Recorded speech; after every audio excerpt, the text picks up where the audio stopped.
मुलगी, ऐ आज मी 4 फिंगर ट्राय केलं. मुलगा, मग मजा तर खूप आली असेल. मुलगी, अरे एरपटा, मी पबजीचं बोलते.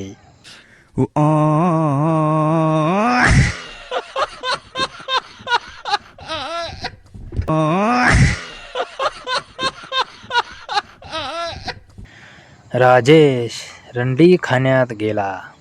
तिथल्या रंडीला मोठ्या बॉलवाली आणि बारीक पपईवाली पोरगी पाठवून द्या म्हणाला. थोड्या वेळाने पोरगी येते.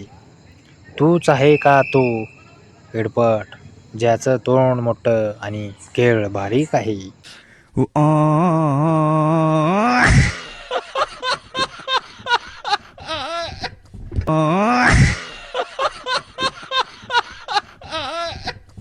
आजचा सुविचार, दुसऱ्याला आपल्यामुळे सुख मिळत असेल तर आपण थोडं दुःख सहन करायला काय हरकत आहे? सनी लिओनी.